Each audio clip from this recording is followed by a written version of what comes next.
যেন আমাকে আরো জনপ্রিয়তা, মানুষজন আমাকে আরো ডাকে। কালকে রাতে আমাকে ফোন দিচ্ছে কাচ্চি ভাই থেকে। তাহলে এইটাই তো অনেক পাওয়া। বুঝেন না যে টোপলা দেখে টুবলি নাচে, কথাটা ঠিক না বে? ঠিক ঠিক রাগ করলা না। ঘটনা হলো, আমার একটা পরিচালক ছিল, সেটা উনি আমার আরো 6 বছর আগে উনি পরিচালক।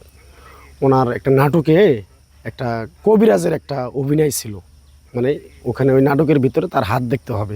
আমি ছিলাম জ্যোতিষ। তারে বললাম পরিচালকের যে ভাই, আমি যে আমার যে জ্যোতিষের কাজটা দিলেন তার হাতটা দেখে আমি ভবিষ্যৎবাণী বলে দেবো, এটা তো আমার ওরকম অভিজ্ঞ নাই, আমি জানি না। পরে বলতেছে যে বাবা রে বাবা, এটা তো তরে দিয়েই সম্ভব। তুই যদি মনে কর না পারস, তাহলে তুই আর কেউ পারবো না, আমার ইউনিটি যারা আছে। বললাম তাহলে ঠিক আছে, আপনি যদি যেহেতু বলতেছেন পরিচালক, তাহলে আমি অবশ্যই কথাটা মাথায় নিলাম। পরে আমার ক্যারেক্টার শিখিয়ে দিল, হয়তো 4-5টা কথা বলে দিছে। পরে বাদ বাকি কথা কইছে হইলে আমি না হলো 500 ওই মজমার ভিতরে। সব কিছুই আমার অ্যাভারেজে সব ঠিক আছে।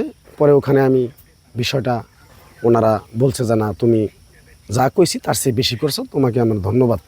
ওই তখন থেকে আমি এই বিষয়টা শিখছি। আসলে আমি কবিরাজও না, আমি কোনো ওজাও না, আমি কারো ঝাড়া ফোগাও দেই না, কিছু না। এটা কিন্তু একটা সতর্কমূলক একটা ভিডিও করছি আমি। একটা একটা করে যার একটা করে একটা দল থাকে। যেমন ব্রাজিল লিখতেছে যে মামার সামনে খেলা, রাগ করলা। তো এটা আসলে আমাকে নিয়ে যে টুল করতেছে, এটা তো আমাকে ভালোটাই করতেছে। তারা তো আর কোনো নেগেটিভ পজিটিভে মানে ওরা যাচ্ছে না, ওরা ভালোটাই করতেছে। তা আমি চাচ্ছি যে আমারটা আরও করুক, যেন আমাকে আরও জনপ্রিয়তা, মানুষজন আমাকে আরও ডাকে। যেমন এই যে কালকে রাতে আমাকে ফোন দিচ্ছে কাচ্চি ভাই থেকে, যে ভাই আমার দোকানে আপনার আসতে হবে। ইনশাল্লাহ যাব। তাহলে এইটাই তো অনেক পাওয়া। অভিনয় জগতে আমার একজন ওস্তাদ আছে, ওস্তাদ ছাড়া তো আর সার্গিত কোনো জায়গায় আসতে পারে না। সেটা যত বড় সেলিব্রিটি হোক, তার একটা না একটা হাত ধরার জায়গা থাকে। সেটা পরিবার তো আগে তো আমি যখন মিডিয়াতে নতুন আসি, তখন তো পরিবার আমাকে এগুলো সাপোর্ট করতো না, যে না এগুলো ভালো না, অমুক তমুক। এখন মানে বলেন, বুঝেন না যে টোপলা দেখে টুবলি নাচে।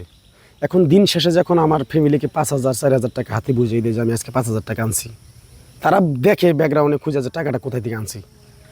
দেখার পরে জানা না, ঠিক আছে, আমার ভাই, আমার ছেলে, আমার স্বামী, আমার বাবা টাকাটা হালালভাবেই কাজ করেই টাকাটা আনতেছে। তাহলে এখানে তো আর ব্যাকগ্রাউন্ডে কোনো বাধা দেওয়ার মতো কোনো কিছু নেই। আমার খুব ভালো লাগতেছে যে আমাকে যে এত বিভিন্ন বিভিন্ন জায়গা থেকে আমাকে ডাকতেছে, কথা বলতেছে, মানে ফোন আসতেছে, এগুলো তো আমার একটা অনেক ভালো লাগতেছে।